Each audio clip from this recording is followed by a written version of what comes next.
Hello everyone, my name is Tolulokwe, Creative Director of Caramel's Fashion Urban Millinery.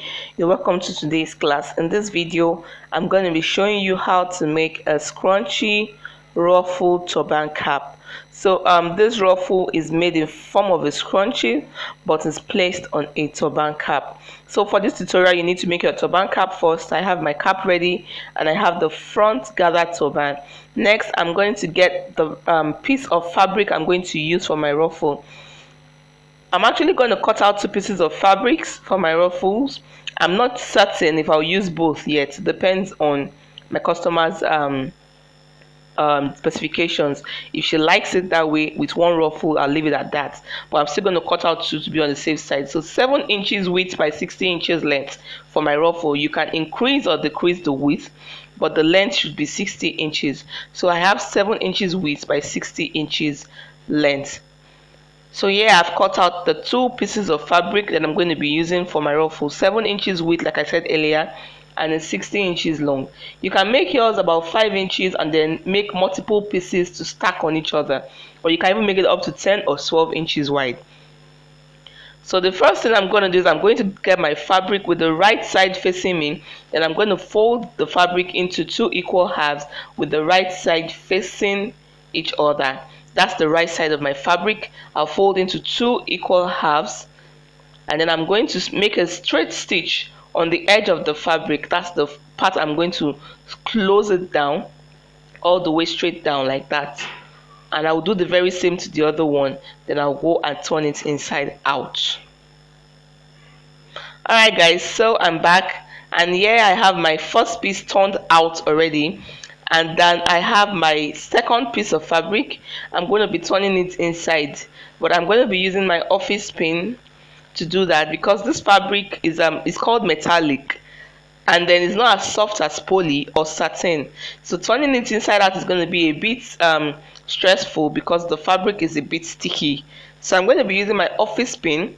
I just pinned my office pin to one edge of the fabric, and then I pushed my office pin inside the opening, and I'm going to keep pushing it like that till I get to the other side of the fabric, thus helping me to turn it out more easily. It will be more stressful if I decide to just use my hand or a scissors, but you can try to use your hand if it works for you. So I'm just going to keep pushing it in like that till I get to the other side of the fabric. Remember, I said you can decrease or increase the measurement of your ruffle. You can decide to make about 5 pieces or about 4 pieces of about 5 inches by 60 inches, and then you now stack them on each other. It depends on the effect you want to achieve with your ruffle. Kindly follow me on Facebook at caramels_fashion hub. Please also like my Facebook business page. I'll be glad to see you follow and like us. Please also join our Facebook group at Caramels Millinery, all about arts, turbans, and fascinators. There you get to mingle with other people who are into millinery. You get to ask questions, post your practicals, and just socialize. Alright guys, so as you can see, I'm on the other side of my fabric, and I removed my office pin. So next, I'm going to get this long strip of fabric I'm going to be using to make my ruffle. This strip of fabric is measured 3 inches width by 60 inches long. It doesn't have a specific measurement, but that's what I used for this. You can decide to make yours smaller or bigger. You just need a fabric that is fairly thick and strong, that will be durable to pass inside your ruffle. So I'm going to get my office pin once again, and I'm going to pin it to one edge of the long strip of fabric like that, and I'm going to use my office pin to insert that strip of fabric inside the ruffle. So I'm just going to keep pushing it all the way inside the ruffle, inside the fabric for the ruffle rather, till I get to the other end. I'm going to keep pushing it till I get to the other end. This might take a little bit of time, but it's not difficult. It's just like you are inserting an elastic inside a piece of fabric. If you are a tailor or you've been sewing dresses before, this should be very easy for you to look familiar. Yeah, but it's very easy. Just pass the office pin, but be careful not to let the office pin open up while inside your fabric, because it's going to cling to your fabric, to your ruffle fabric, and then you might have to force it out again.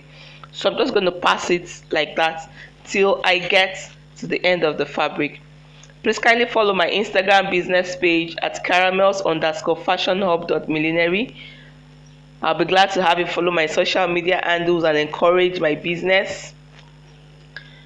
So I'm going to keep passing it inside like that. I'm going to keep passing it inside like that till I get to the other side. But while passing, I'm going to be extra careful to make sure that the strip of fabric I'm using to make my ruffle doesn't come out from the other side of my ruffle. You have to be careful and find a way to secure it in such a way that it doesn't come out. You have to be very watchful.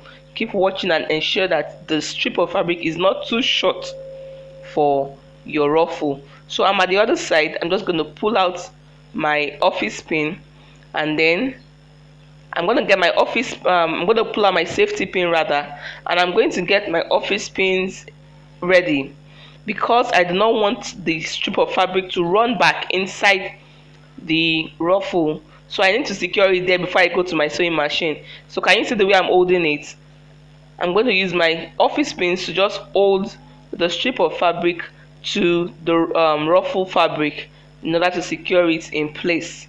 Then I can now go to the other side and finish up the other side of the ruffle. So can you see that the way I'm just using my office pins to hold it down together? Alright, so I'm back at the other side now. Can you see? Before I go to the other side rather, I'm going to just sew that part close.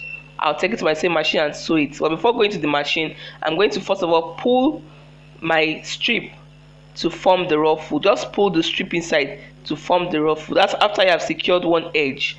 Then the other edge as well, I'm going to be securing it with my office pins before I go to my sewing machine.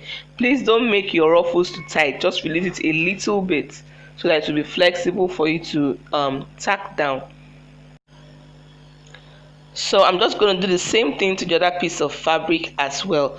So I'm back now. I have my needle. I'm using the small needle. Please ensure you use the small needle for tacking your ruffle to your turban. If you use the big needle, it's going to show too much. So you're going to be doing a form of an invisible tacking. First, determine where you want to place your ruffle. Is it on the front of your turban, or is it by the side of your turban? Wherever you want to place it is totally up to you, but I'm making it in front of my turban.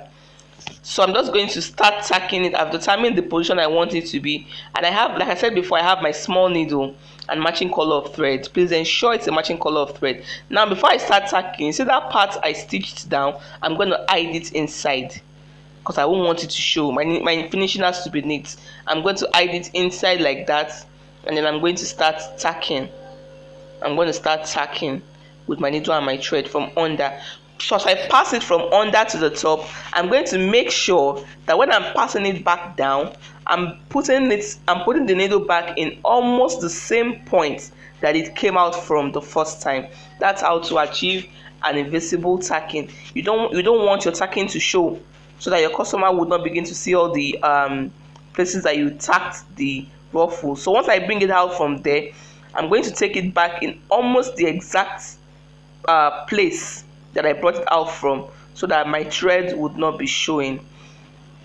So that's how I'm just going to tack all the way till I get to the other side of my ruffle. So I'm going to do that off camera to save us time. So once I'm done with the first one, then I'll now look and determine if I want to use the second ruffle. I can place it on top of the first ruffle, or at the back of the first ruffle. So once I'm done tacking the first one, then I can determine if I still want to use it or not.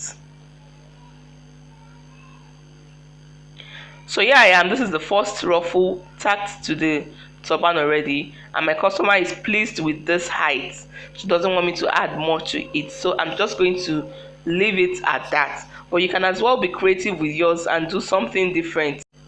So if you want, you just tack the second one with your needle and thread. Do the same invisible tacking neatly and tack it down to your turban. So that's all about this beautiful turban. I look forward to taking your questions. I look forward to seeing your practicals. I look forward to seeing what you can come up with. And please, if you have not subscribed to my YouTube channel, kindly do so now. I'm on YouTube at Caramels Millinery and more. I look forward to having you subscribe. Thank you for watching. I can't wait to see your practicals. And like I said before, you can be creative with your own design. You can change your fabric. You can decide to use satin, you can decide to use poly, you can decide to use any fine fabric. Even Ankara fabric is going to work for this beautiful turban. So I look forward to seeing your practicals. Thank you and bye.